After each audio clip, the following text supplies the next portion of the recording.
Hi, and welcome to Newsmakers, the only local show that brings together Santa Barbara's top journalists and local political leaders, also known as Hacks and Flacks, for inside analysis and behind-the-scenes commentary on the most important news events in our community. I'm your host, Jerry Roberts. Tonight, our all-star panel will talk about the coverage and fallout of these stories. A series of surprise endorsements shakes up the council and mayor's races. A batch of new state mandates complicates Santa Barbara's tangled housing politics. Discovery of a $1.7 million embezzlement stuns the county controller's office. And the Las Vegas Music Festival massacre claims some local victims. Our panel tonight, Josh Molina, political reporter for Newshawk. Nick Welsh, executive editor of the Santa Barbara Independent. Kelsey Brugger, national affairs correspondent for the Independent, and school board member Laura Capps. Thank you all for coming. So Josh, you had a story out this week about some strange or surprising, at least, endorsements in the council races and in the mayor's race. Apparently Democrats are not towing the line as they're supposed to. What's going on? Well, it's shaping up to be a real interesting race. Typically, the Democratic Party, make their endorsements, and most of the most prominent Democrats usually fall in sync with those endorsements. But in the mayor's race, we have some top Democrats who are not going with the Democrats' choice. So that's sort of tangling the race a little bit, and it's going to have some kind of impact on Kathy Murillo, who is the choice of the Democrats, and we're seeing it also in the District 4 race as well. It's very interesting because there was so much talk about the Democrats getting out there early so that they could clear the field and push out some potential candidates from running. And so they did that, but by the time some other people got into the race, other people had relationships, historical loyalties, relationships with them, and they went with somebody else. And so I notice you name no names. Who are some of these top Democrats that you reference? Well, the most significant one is in the mayor's race, where former Congresswoman Laura Capps has endorsed Hal Conklin, and that's a really big deal because, as we know, Lois very popular in this area, and she carries a lot of weight, with her endorsements, and so that's an impact to the party's pick, and that means that she's going to push some votes to Hal. We don't know how many, and of course, our esteemed colleague here, Laura Capps, is also endorsing Hal Conklin. So that's very significant. So we're going to see that impact on Election Day in a race where Kathy's already running against two Democrats. Well, and the mayor, Helene Schneider, of course, has endorsed Bendy White. The mayor is not a favorite of the local Democratic committee anyway, but that's going on really with the entry of Bendy and Hal in the race at all. I mean, the idea was Kathy was supposed to clear the field.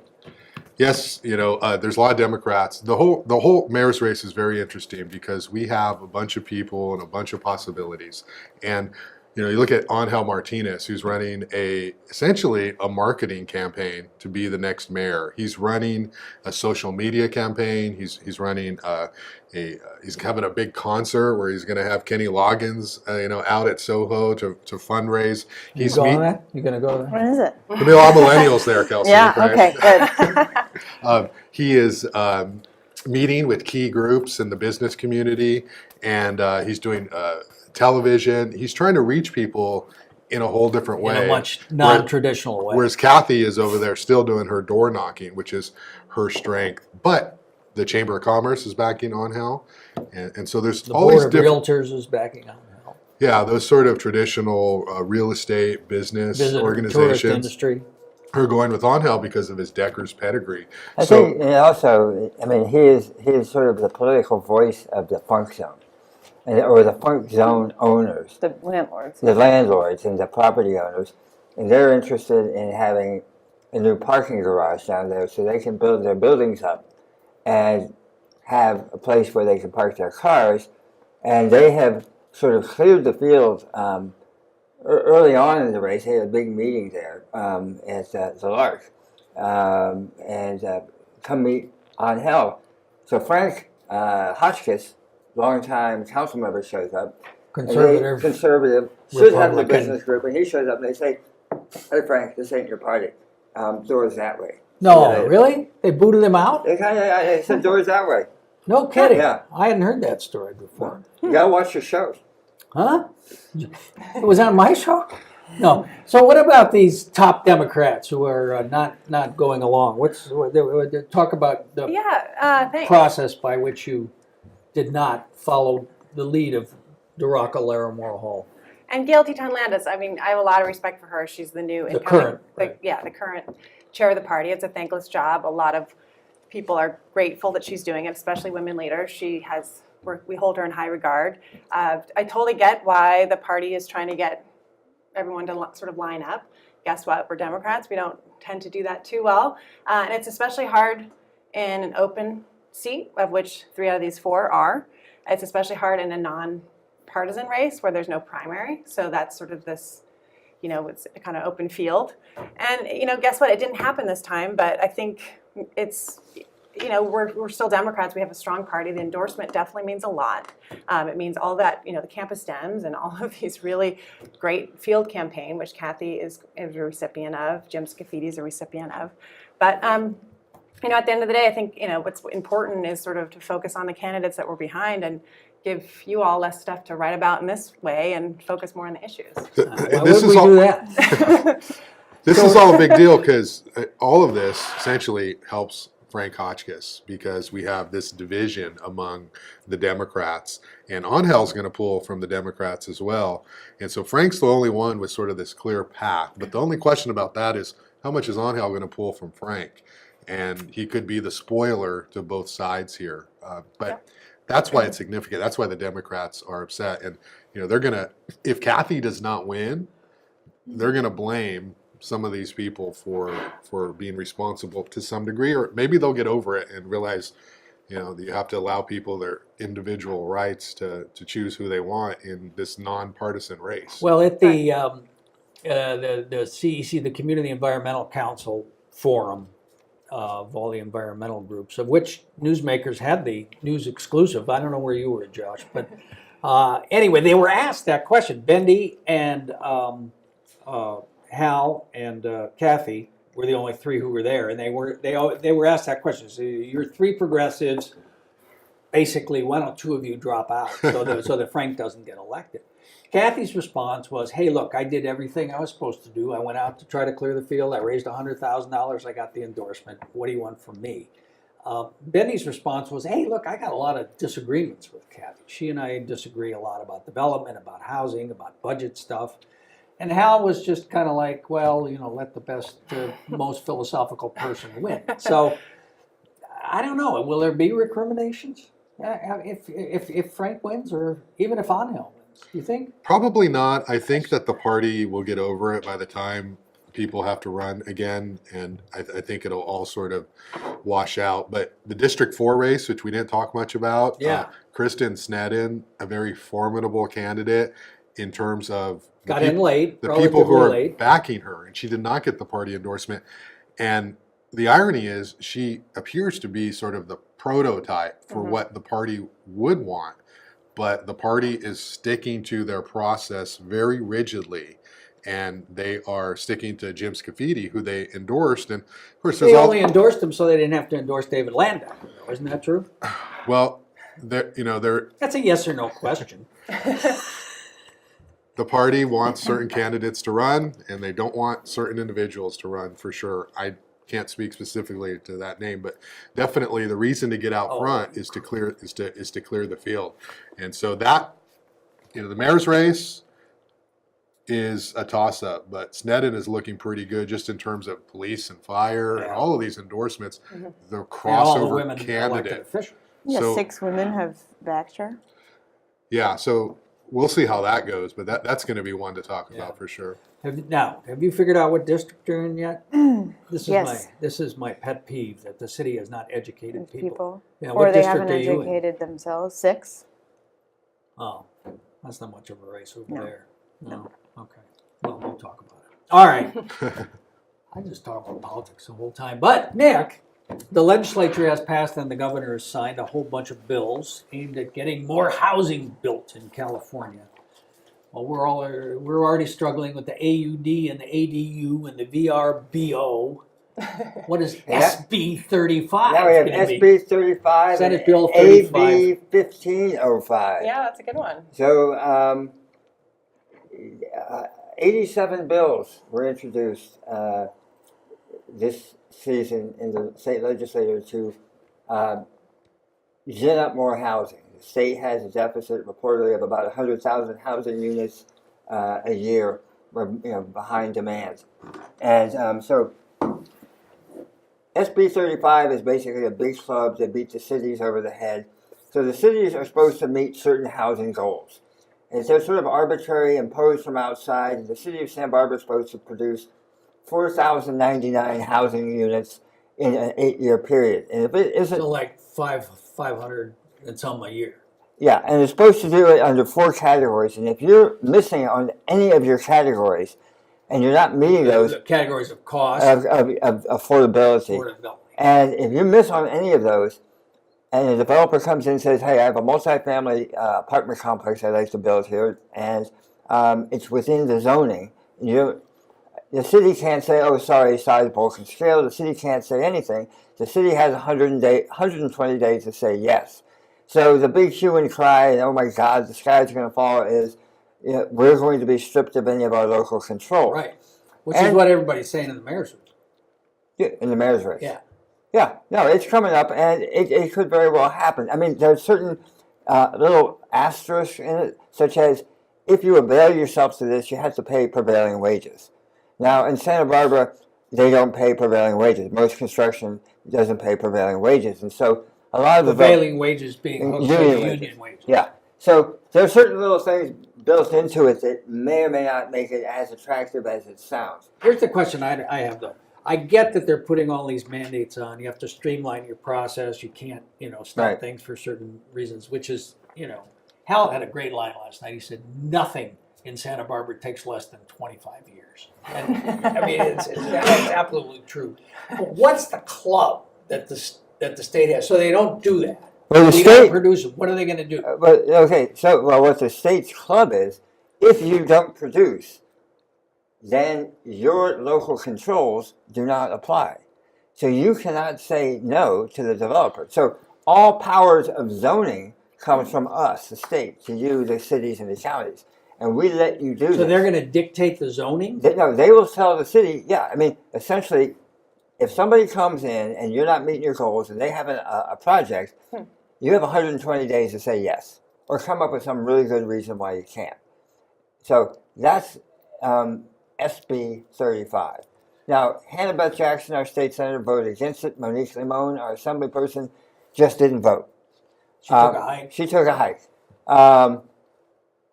Shifting gears, so that's the club. Now, the stick. Here's the carrot. The carrot is something called AB 1305. Good thing I don't have dyslexia today. And that says it gives cities the power to require developers who are proposing rental housing. Says you can say some of this has to be affordable. Some of this has to be low income, middle income, moderate income. So for the mark... Well, why would the developers do it then? If it doesn't pencil out, they're not going to build it. Well, so what we have here in the city, we have the whole AUD program where we give big density bonuses to the developers who are building rental. And we're giving them big parking breaks to build rental. But what we're not getting is a commitment for affordability. Exactly. So what this does is it gives the city the ability to inject a little affordability into those gimmies to the developers. So in other words, they're going to be providing subsidy money? So you're not giving money. So what you do, like say at the mark. Right now the mark is this, what is it? 89 units. And it's $3,400 for a 2-bedroom apartment. If this had been in effect when that was approved, they could have said 9 or 10 of those units would be like $1,700 or $1,350. And so the developer... I don't get that, though. I don't get it. I mean, how can they force a developer if we're to giving build you a project. if we're giving you these bonuses, if we're giving you these goodies, we're letting you build more than the zoning So would make otherwise. it pencil out. So we're saying you have to give us something in return, and some of those units have to be affordable, and you figure it out. Josh, you spend most of your days sitting in these meetings with these obscure boards of architects and designers talking about how high people's hedges can be and what the curlicue in their mailboxes. How is this going to play among that crowd? Most of those days with you telling me I need the story by 5 o'clock, or you're not going to go on page 1. Yes. Well, And you always brought it in. You were not a member of the Slow Writers of America. I had a few triple byline front pages. Okay. Anyway, Whoa. would you like to see him? He's got him in his pocket. I'd love to. Kelsey, go ahead. Well, I mean, seriously, I mean, we have this huge complex. can I pull a Bendy process. White? Can you repeat the question, please? No, I can't. And I don't have a pencil, but I do remember. I think that He was taking notes last night, by the way. Oh, good. After I wrote She it. read your blog. I did. Good. He started this out, and then it was very funny. Go ahead. So obviously the developers are going to say what you had said, which was that, we can't do it then. If we've got to cap rents for some of these, it's not going to pencil out. But there are going to be a lot of people saying, well, that's exactly what's wrong with the AUD program, is that we don't have a way to control some of them being affordable, truly affordable, because basically the way developers make it affordable is they make them small.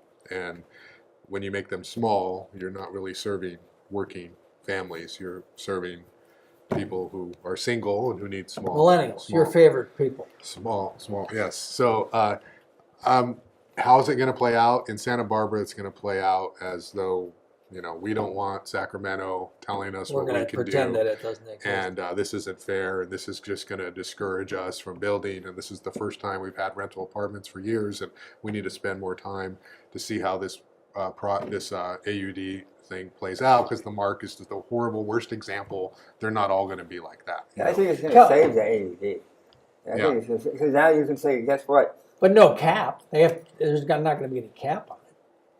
Well, that's a whole other issue. But I think part of the hostility towards the AUD is a giveaway with nothing in return other than a lot of houses.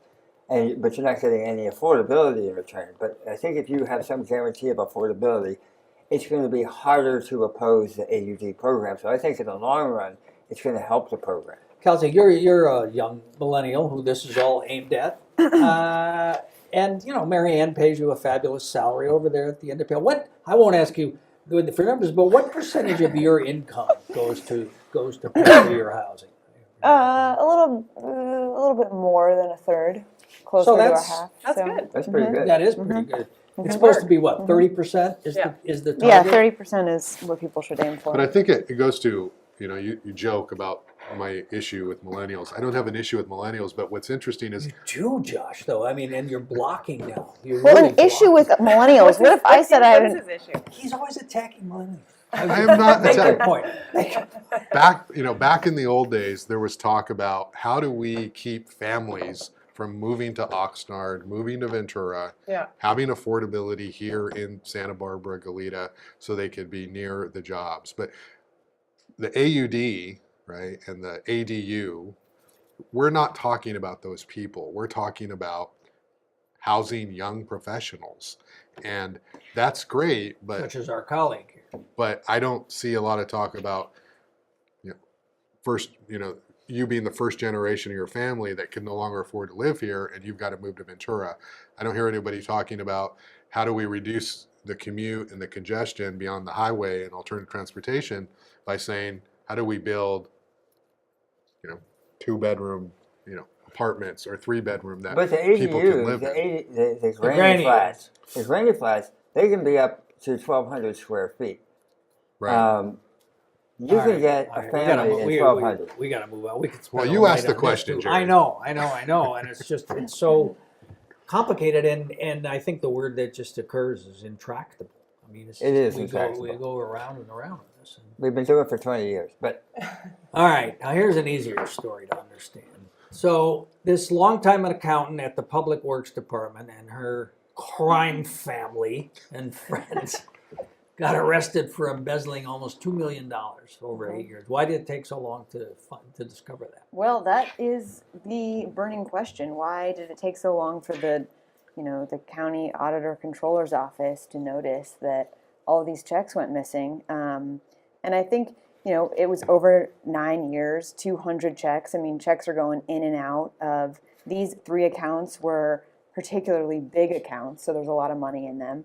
And the way that she did this is she had authority to... Allegedly. The way she allegedly did this was that she had authority to write checks or sign off on checks that were going out. There were refunds. For instance, maybe you'd be sending it to a homeowner. What department is this? This is Public Works. So she issued several single payment checks multiple times to her friends and her friends' friends and this whole web of people. So she allegedly broke in, stole her supervisor's password, got some of these checks approved to be signed out. Some of them she actually physically picked up from the auditor controller's office and got, sent them herself. And the only reason that the county officials found out about this was because a receptionist who was new to the office, had transferred from another department, thought it was odd that this person was showing up repeatedly to pick up checks that had already been printed but had not been mailed out yet, and kind of trying to twist her arm. So this receptionist is sort of the hero of the piece. Good for her, the as whistleblower. You report That's great. this week, and she had worked in the treasurer's office. That's right. And so she had an eye for this kind of thing. And what was this sophisticated crime family allegedly spending the money on? That's also a Not hair big products. question. The only Based on the mugshots. Mugshots are always bad. The only clue we have at this Delayed. point that's confirmed is in court, prosecutor Brian Cota said that some of the money was used to purchase OxyContin. Another thing that was interesting was, as part of them agreeing to be released on their own recognizance, they agreed to undergo weekly drug testing, which is unusual for an embezzlement charge. So some sort of a drug problem. Brain kind of thing. All right, and finally we turn to the horrible story out of Las Vegas, the mass shooting where I think the number of dead is up to 59, and there are 2 people killed on the Central Coast, 2 people wounded. So the school board, or at least the superintendent, has taken this kind of interesting, unusual step of communicating with parents about their kids about what's going on there.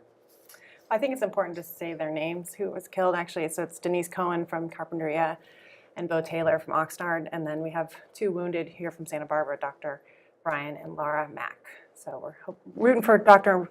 Brian, who just went through surgery. But yeah, it's tragic. And our superintendent and the school board, we wanted to send a message to our teachers. A lot of the classroom is spent talking about current affairs and how do you deal with this, and how do you deal with kids who are inundated with media more than ever. And so that's the piece of the mail that went out that I especially appreciated, and it was guidance from the National Association of School Psychologists.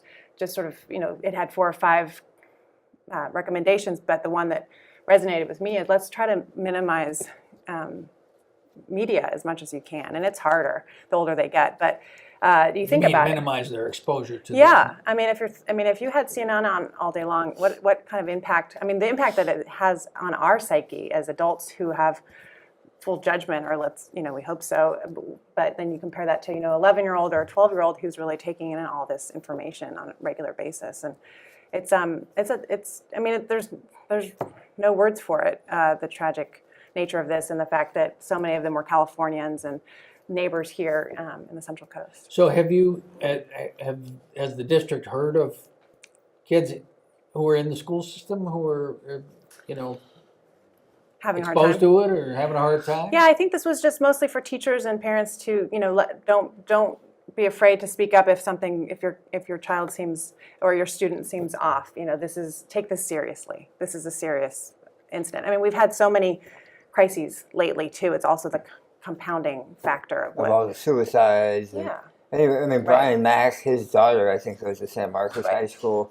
So, you know, it definitely has touched the school district. Yeah. So put on your Washington consultant hat for a moment and tell me, I never really quite understood, why does the NRA have such a grip on their, is it just campaign contributions or what? It what is defies it? it defies logic. I mean, you could argue that they are controlling a large portion of America by the way in which these gun laws continue with so little support. I mean, you know, expanded background checks, like 80% of Republicans support that, yet these senators keep voting to not expand background checks. Or we just, in January, Trump signed a bill, you know, on... I'm glad you caught yourself on that. I know, I can't do it. I do it. But, yeah, you know, on the, you know, people with extreme mental health backgrounds can buy guns. So all of these measures that have widespread support continue to not be either thrown out or they're supported by a vast majority of Republicans, and it defies the logic. So yeah, it's I mean, they're afraid of getting primary. They're afraid Yeah. they're going to put up I mean, we some did real- see two glimmers of hope today. The NRA came out in support of making the bump stock illegal, which is that's the the device. mechanism that turns it into Yeah, and full automatic. It's right. So it takes a semi-automatic and essentially makes it into automatic, and you can buy it for $100. This thing, and that's the first time in recent history that they've budged on anything, right? And that's a Feinstein bill. So that's a piece of... You think that's good news, or do you think that's just a tactic, a maneuver that say, I see we were... I think we took care their of strategy safety. has been not to acquiesce on anything. anything, right?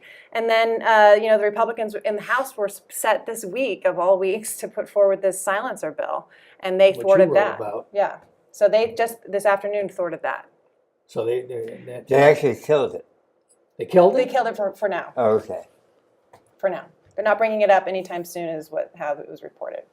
You know, locally we have a great coalition against gun violence. If people are looking to get involved, it's a great local chapter and organization. They tell you which bills you should call on and which senators and that kind of thing. And now's the time to get active. And what's the name of that The organization? Coalition Against Gun Violence. They have a show here on TV, Santa Barbara. Well, it's interesting. Joyce Dudley, our Quick. district attorney, sent out a press release with 28 other county district attorneys saying, hey, we're opposing the silencer bill, which we had. I mean, the silencer bill has been up before. We've never seen that. But All right, well, thanks to tonight's panel, Josh Molina, Kelsey Brugger, Nick Welsh, and Laura Capps. Thank you for watching, and please visit our website, newsmakerswithjr.com, where you can check out my regular blog posts on the campaign and politics in Santa Barbara, and find our special series of interviews with the candidates for mayor and district council seats. Thanks to our director, Oscar Gutierrez, to our crew, Alex, Debbie, and Ryan, our marketing and branding consultant, Maggie Mabuchi, our law firm, Dewey, Cheatham & Howe, and as always, our top-ranking, high-powered, high-energy senior executive producer, Hap Freund. Thanks again for watching, and we'll see you next time on Newsmakers.